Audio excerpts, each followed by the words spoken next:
Podcasting since 2005. This is the King of Podcasts radio network. kingofpodcasts.com. TKO's asking themselves, can we have more WWE fans that pay $50 million every night? Woo! Hey, this is the Nature Boy Ric Flair. And believe it or not, whether you like it or don't like it, learn to love it. Because you have to listen to Wrestling is Real. It is the best thing going today. Woo! The worldwide leader of podcasting excellence. The King of Podcasts radio network proudly presents The Wrestling is Real podcast, because wrestling needs us. I'm a little late doing a post show about AAA and Worlds Collide Las Vegas, but that, along with a number of other things that happened since the last episode, I'm not going to wait to go ahead and preview All Out London and WrestlePalooza this Wednesday, because I'm going to have a super long show. So I have to cover some of this now before Wednesday. It's just a lot that's happened this weekend, but that's like every weekend now in wrestling. It's becoming that. And I tell you, even if I did a podcast on the weekends and moved the show off of Wednesdays, I'd still probably have to do a 2-hour show. And I'm doing that to you people. Got to keep it around an hour or so. I mean, even last week's show was an hour, 18 minutes, because there was a lot to cover and a lot to rant about too. But anyway, King of Podcasts here with you on a Sunday night, recording here in the man cave, South Florida, USA. kingofpodcasts.com is where you find all of my content. And of course, through all major podcast platforms, Apple Podcasts, Spotify, iHeartRadio, YouTube Music, among others, Amazon Music. I always forget to go mention that. Now, there's a few things to go ahead and cover right off the bat. So WrestleMania 43 in 2027 will be heading to Saudi Arabia for a 2-night event.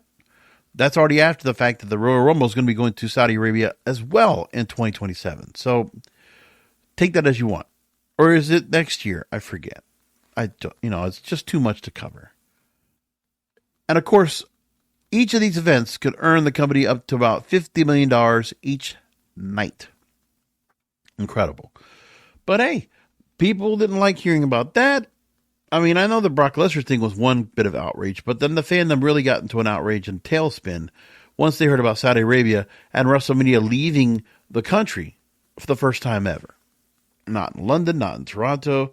No, well, it was in Toronto before. But yeah, outside of North America. No London, no Australia, Saudi Arabia. But that's because a lot of things are going to Saudi Arabia. Keep that in mind. UFC's going there. Boxing's been going there. Golf is there. There's a lot of events. And because there is this particular anniversary coming up for Riyadh season, there's a lot coming. And so for Saudi Arabia to go ahead and do what they can to really build up tourism, to really build up interest in what they're doing, to try to really modernize as part of some 30-year plan, I guess they have, culturally, to change and just transform the mindset of what Saudi Arabia is and make it, this oasis of entertainment, fun, a destination awaits. But I don't know if there's going to be a lot of fans that are going to be making their way to Saudi Arabia to go to that show. Just not sure. And of course, I mean, this is a big corporate company that's taking over this. And they can do what they want. So you got that going on.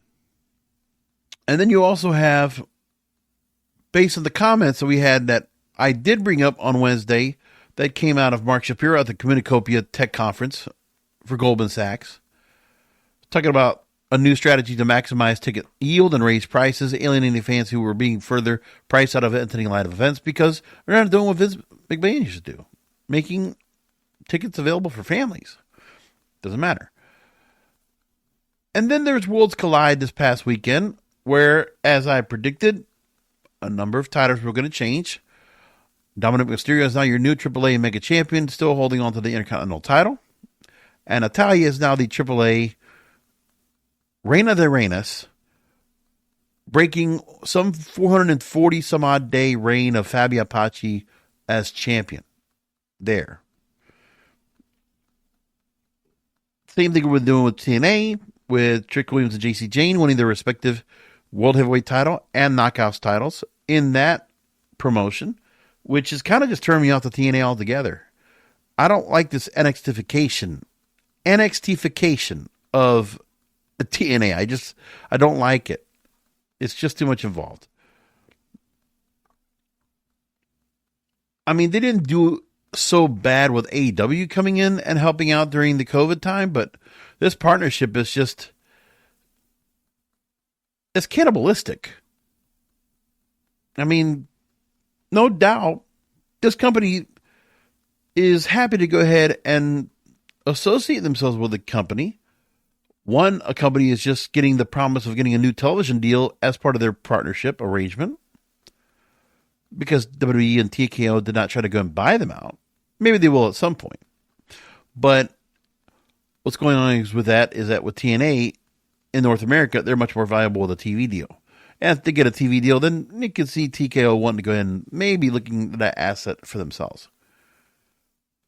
With AAA, it's a play to go into Mexico and take over that spot.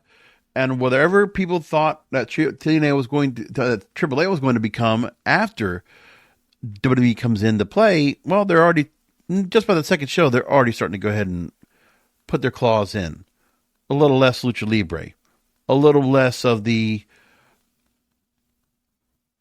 exoticos, of the minis. You know, you're seeing less and less of that. Less of the novelty.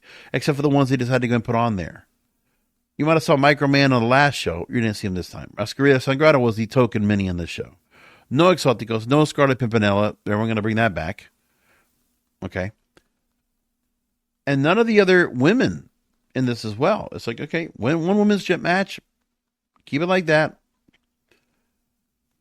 And you knew that with Dominic Mysterio and El Hijo de Vikingo, you knew it was going to happen eventually, that they didn't pull the trigger on Dominic Mysterio the first time. They decided to do it the second time around.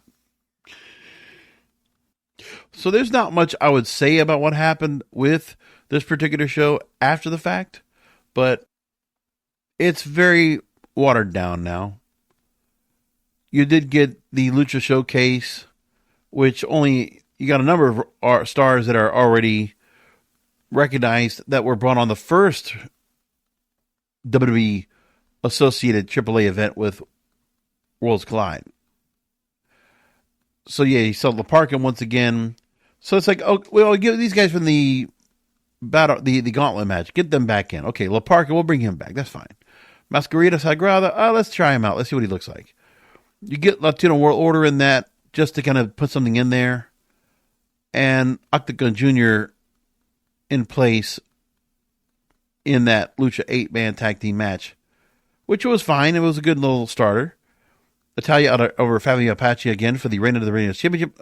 Oh, this was a singles match with the number one contender. But still, eventually. I know. Maybe I'm pulling it a little too soon. Fabio Apache was champion before. That's my correction. And then Flamer is the current champion right now, 764 days, but matter of time. If Natalia already has this win, then the next time they get together, just basically book it that Natalia will win that title. So they're doing it eventually. They're doing it subtly. It will happen soon enough. The AAA Latin American Championship, El Hijo de Dr. Wagner, who won this title on the last show, he was able to go and take over Dragon Lee, Ethan Page, and Danny McDonough to win that match. So that's fine. None of those other three names sound like anybody that was really set for that spot right there anyway. And to fall back into Lola Vice and Mr. Iguana and Finn Balor, Roxanne Perez. So you got the Demonico and Iguana thing to bring that back. Okay, I got that part. Fine.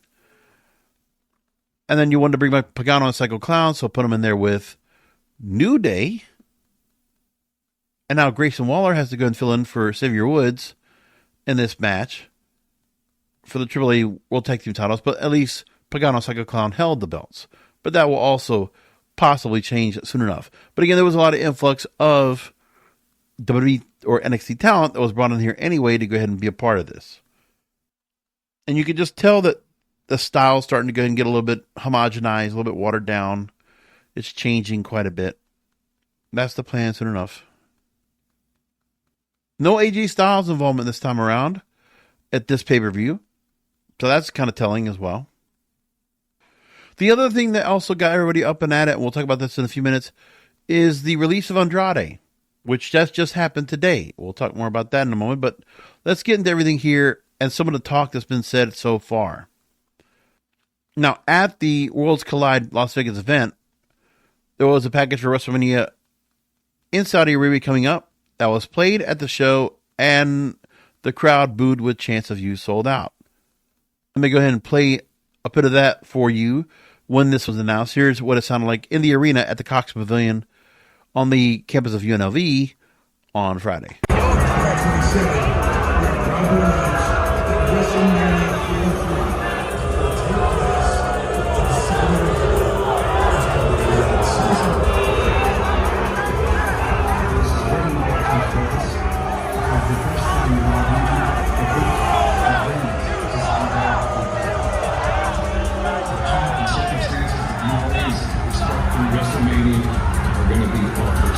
I think you can expect something like you have never seen before.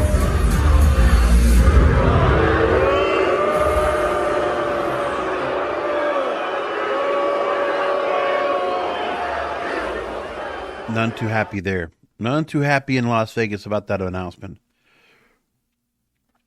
Excuse me. So the date of the Royal Rumble 2026 will be January 31st.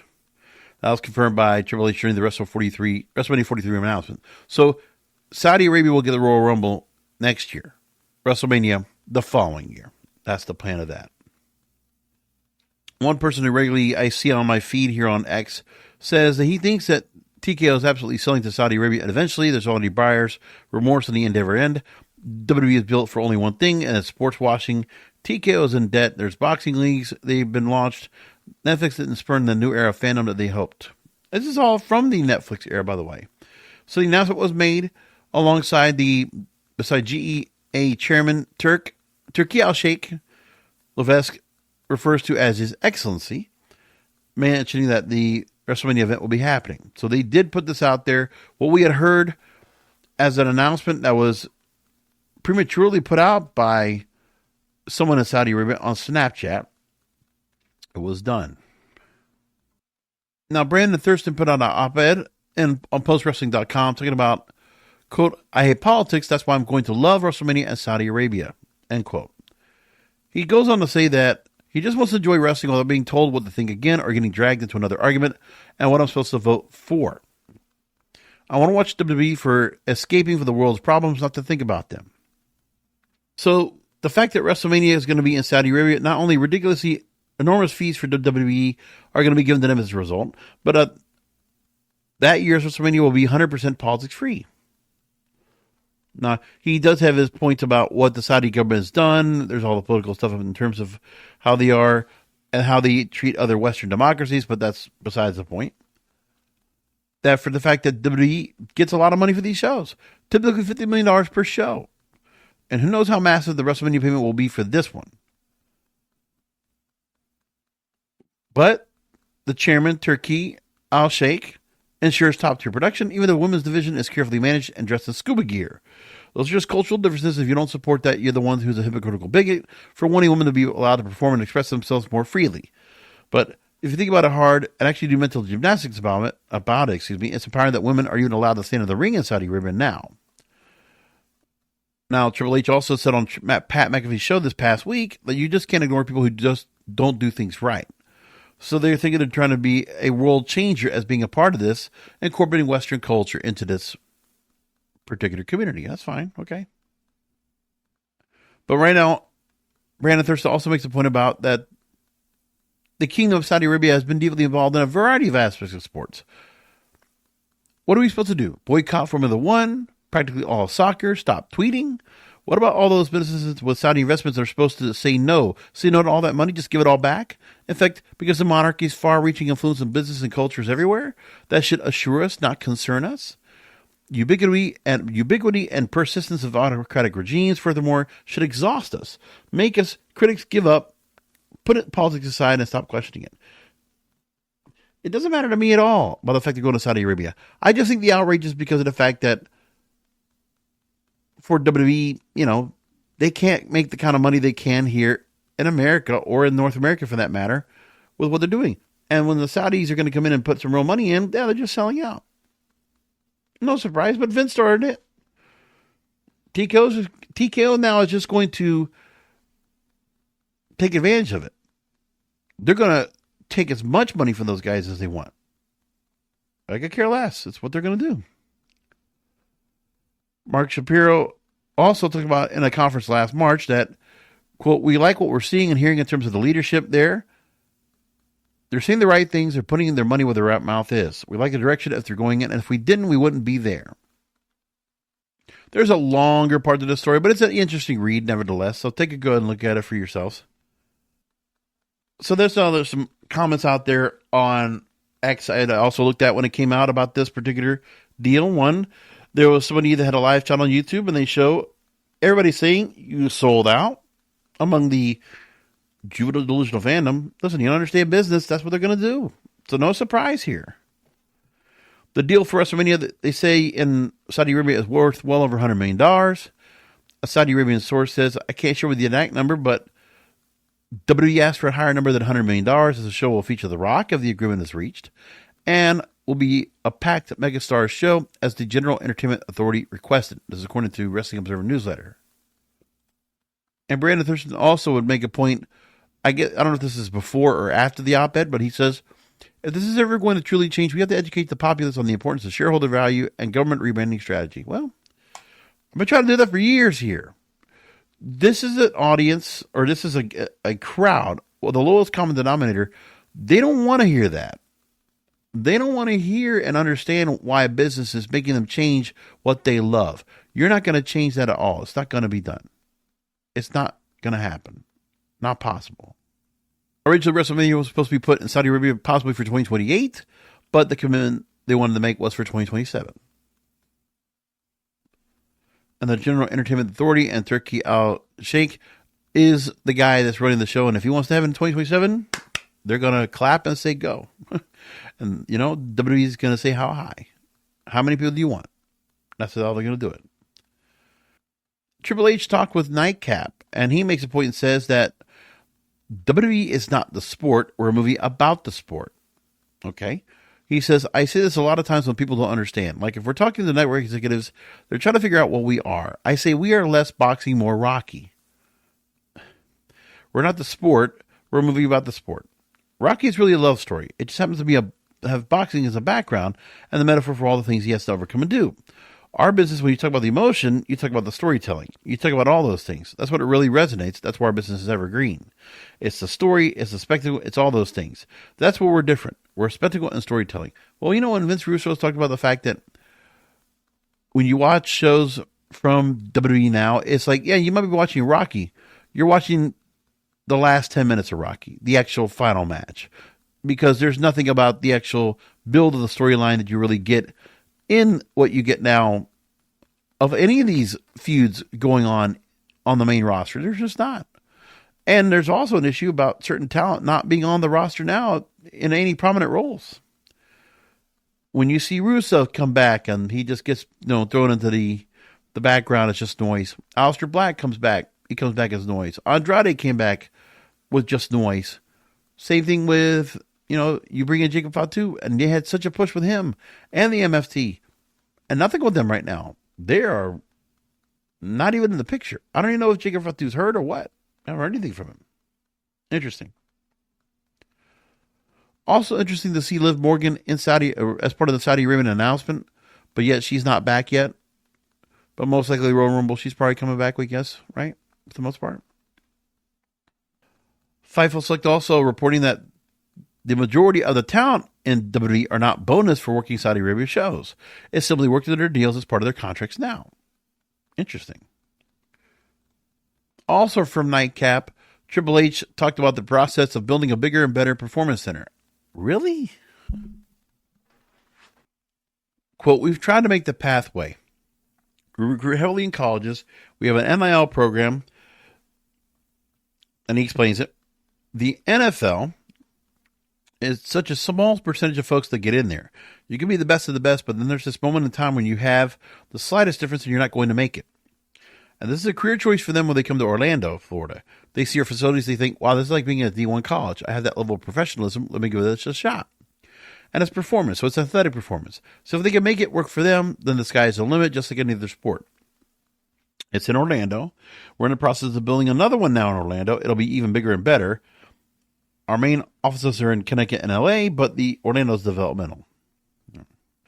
I don't even know why they would go and put that out there in the first place, but all right, fine.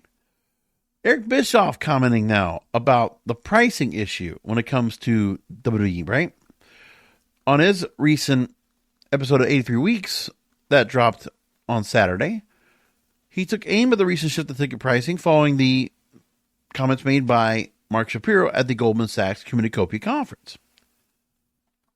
And Eric Bischoff says it could backfire in a massive way. And of course, I'm going to try to do the Eric Bischoff voice here. Of course, in the short term, you're going to make more money. As long as the market will bear it, you can keep raising prices until you finally find the point where you've gone too far. And then he goes on to say that one of the reasons that professional wrestling as we know it in the United States has been as successful as it has since the beginning of television time is because it's family entertainment. It's a generational experience. And then he goes on to say that parents could take their kids and their kids' friends. You could go to an event like WWE or AEW or TNA and afford to bring them. Those kids grow up and they'll bring their kids one day. If you break that generational cycle, you break the foundation of your audience.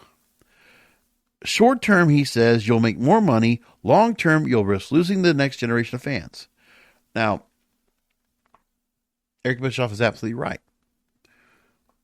But let's talk about the real story. TKO doesn't care.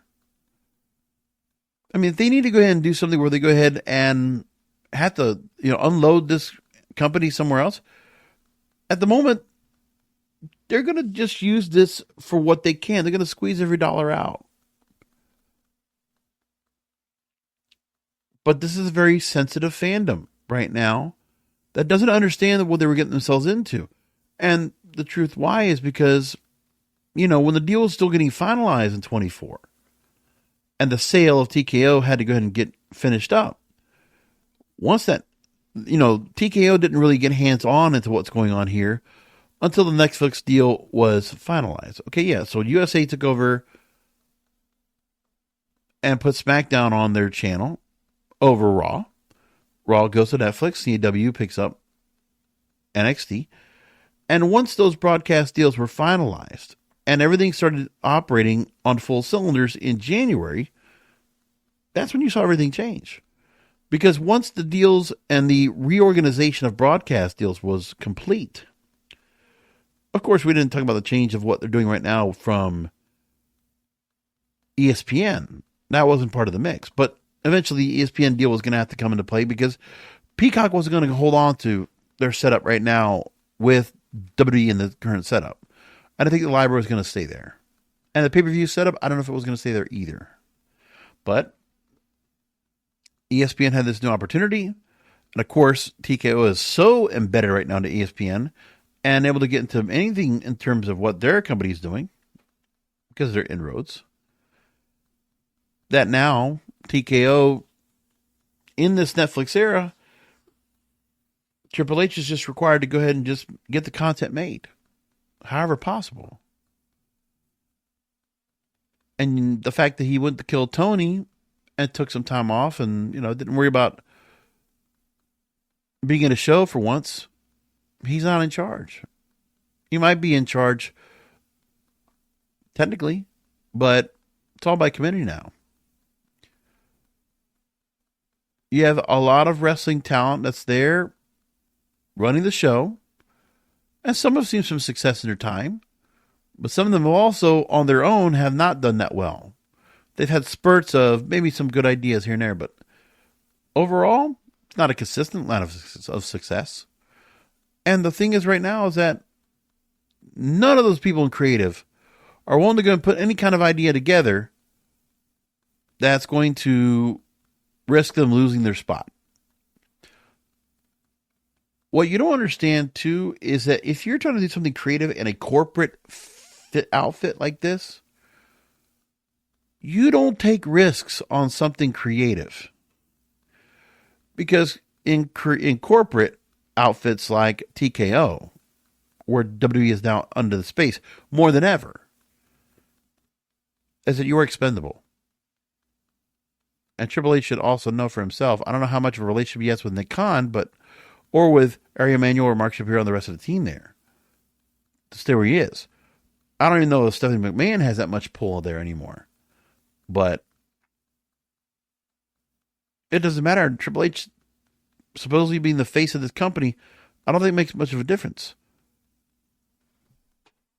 Because what could very well happen is down the line, once these broadcast deals have gone to fruition in 5 years, 4 years from now, whatever it is, the broadcast deals have to come back up. Negotiations come through.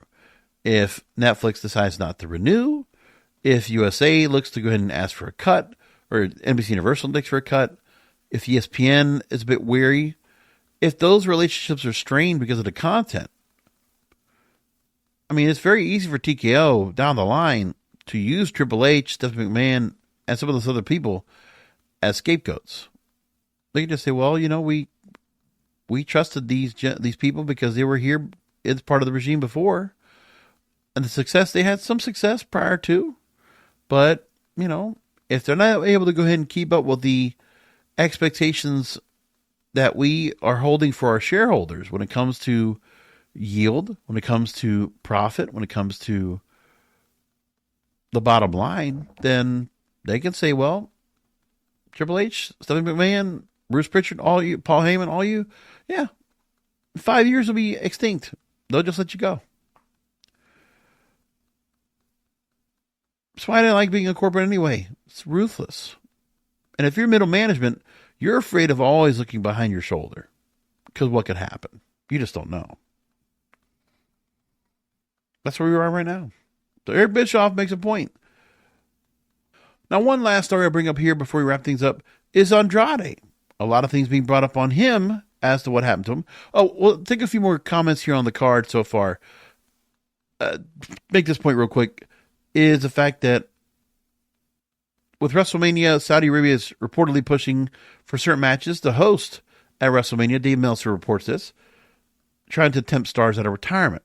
Quote, they're paying the money for it, they have the matches they want, and they're working really, really hard to get them. So a lot of stars that have been in retirement are going to get flashed a lot of money. Quote, I don't know if they're going to be able to get them, but they're going to spend a lot of money to get what they want. Yes, we're talking about anyone coming out of retirement that wants to come out of retirement of big name value will be able to get a lot of money on this show. So Rock, Stone Cold, yeah. And I presume all those people will be contacted, and the ones who would want to do it will be able to. The ones who have any interest in a great payday, they'll be able to get on that show. Now, as for what's going on next week with WrestlePalooza All Out, again, we'll be talking about that on Wednesday. We'll cover what they're going to do with those two shows. And, you know, the culmination of what has been a bullying tactic overall by WWE to go ahead and go after AEW with their show, only to have a switch around because WrestlePalooza now is standing alone at night up against college football next week because AEW All Out went to 3 o'clock in the afternoon. So let's look at what they have currently on the schedule coming up now, because now we have a little bit of finalization of what games will be going on during All Out in Toronto at the same time. Oregon State will be going on 3 o'clock. Michigan State, Nebraska, those are the two top 25 games. You have Notre Dame versus Purdue. Those are the top games you'll have. And Auburn, Oklahoma will be at 3:30. Nothing that's going to really be taken out of that. Now, you have 3 top 25 games, some big ones coming up on prime time up against WrestlePalooza, as I had predicted. Number 11, South Carolina versus number 25, Missouri, a big SEC battle. That's going to be 7 o'clock. You have Florida, the Gators up against Miami. That's always just the rivalry matchup that will be looked at, and we'll get a lot of eyeballs on it. And Illinois, Indiana, which, as I said, Indiana number 22, Illinois number 9, a big college football rivalry. 7:30 kickoff for that game. So it'll be on all through WrestlePalooza. And by the way, WrestlePalooza has not sold out tickets yet. At last check, they have not sold out the show. The Indiana Illinois game has been sold out for months. And That game is about an hour down the street from Bloomington, in Bloomington from Indianapolis, an hour southeast. And just in the state of Indiana alone, there will be a lot of people watching that game over WrestlePalooza.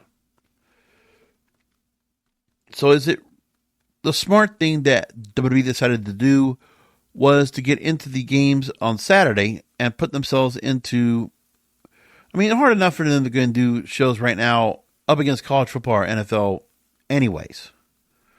But they're doing it now because they're just going to do it. Nevertheless, here we are. Did they have to book this show? By the way, and the ticket's also very high compared to what people for going to that college football game are probably paying. I haven't seen the last check on the tickets right now, but it's still a lot. And what are you getting there for that particular pay-per-view coming up on Saturday?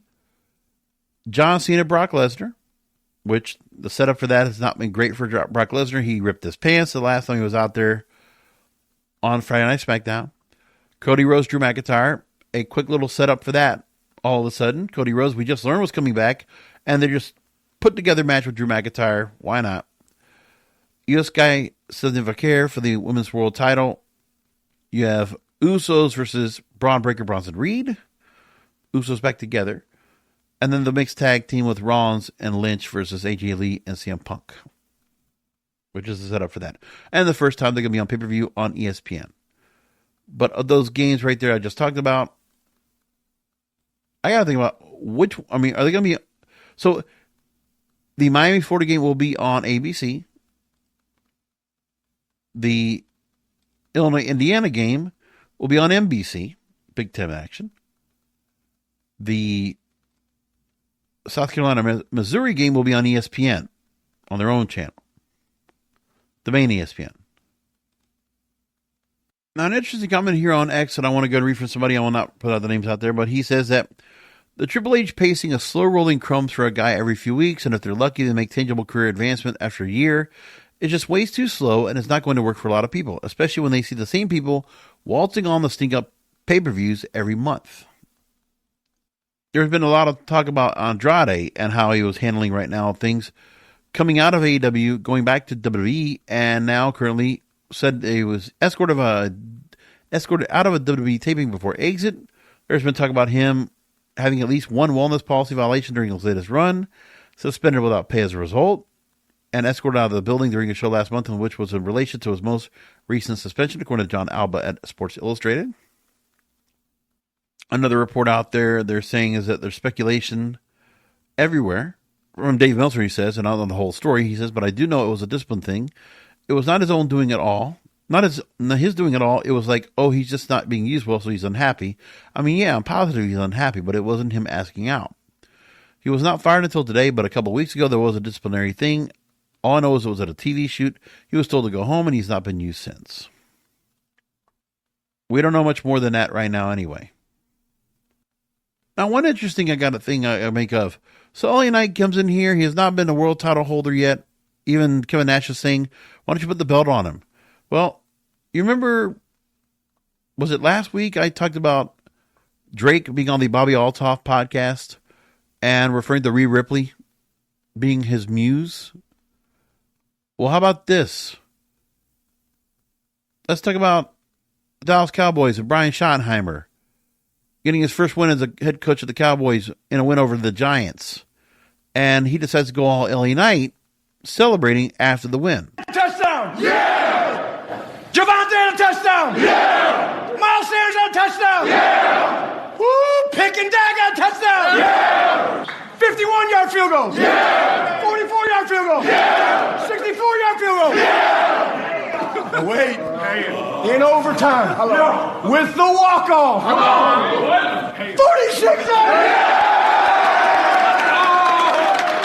I mean, you didn't hear the cadence, but still, that's basically them doing LA Knight. And LA Knight's not a champion. He's just kind of a throwaway on the certain setup.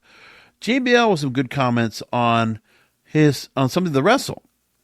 And I thought what he said out here is very interesting when it comes to the competition part of WWE and AEW and how it relates to what WCW was. So I want to close out with his comments real quick. This is from Wrestle Talk. They picked this out. So, quote, I think it makes it better. I think it makes it a lot better. The times that Vince did things that were crazy was when he was bored. He came up with IACO Pro when WCW had no ratings. Of course, then he had, unfortunately, the government trial against him at the same time, which took his time away. Then he came up with the XFL when WCW was no longer around later. When you have no competition, creative guys need to fill a void somewhere. And there's no reason to fill it with wrestling because you don't have competition. That's my opinion. I would imagine when you don't have competition, it's hard to put your feet to the fire. I know with Vince, when things went bad, I would see him. It was almost like fantastic. I get to go work. He gets to pull the company out of his tailspin or get to do something out of a fire. He loved that. And I think all creative guys do. And when you don't have somebody to beat, I think it hurts the business. It's like it's really good for WWE. I think their show is absolutely on fire, and all the stuff that they're doing is a response to. I don't think AEW is big competition. You could argue how big they are as competition. I don't think that it's much, but they do respond. I think it has a huge positive effect on the business. And then you have the companies that are trying to be a part of this. I think it's huge to have two companies. When you had WCW around, absolutely huge. You wanted to beat them.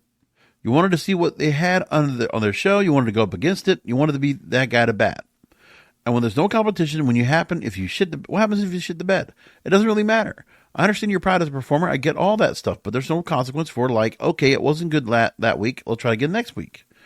It's not good. If you're not good when you have competition, you're going to go up against something that competition has, and you lose. You either gotten rid of, or you're way put down the roster. You won't be in that spot again, so you love the competition. And I think the WWE has not been creative, and they try to find their own competition within themselves. That's what they did with ECW, and that's what they did the NWA, and all the kinds of stuff. It hasn't worked really well. That's true. They don't want to look at AEW. They want to ignore them. They want to bully them. But the competition that AEW brings doesn't warrant WWE to be creative. I think JBL's got a pretty good point right there. I agree with that. Now, as for AEW All Out, they already have 8 matches confirmed so far. Hangman Adam Page versus Kyle Fletcher for the world title. Unfortunately, Wardlow was going to be in that spot. It looks like that's what they were planning to, but then he got hurt again. You got Tony Storm in a 4-way with Jimmy Hayter, Chris Statlander, and Thekla for the women's world title. Mercedes Moné versus Riho for the TBS title. John Moxley versus Darby Allin. FTR versus Christian Cope. Her Syndicate versus Ricochet and the Gates of Agony. MJF, Mark Briscoe. Okada and Oku versus Takeshita and Anthony Bowens versus Mortos and Dorada in a 3-way match. That's all scheduled to come up next Saturday. I mean, still, it's going to be tough for both of these wrestling companies going up against college football. And I mean, even for myself to try to go and cover these shows while going. I mean, the one thing I have for me is that FAU is not playing next week. They got a bye week. So I have that to go and work off of among everything else. But still, to do this in college football is crazy, okay? Woo! It's a lot to ask for me to have to go and watch. Well, I got college football to watch too. Going to get and keep myself consumed with wrestling for an entire Saturday. Way too much. I'd prefer these two shows were on separate nights. But anyway, we're not going to get that. We'll cover it all here on Wednesday on the next Wrestling Group podcast because wrestling needs us.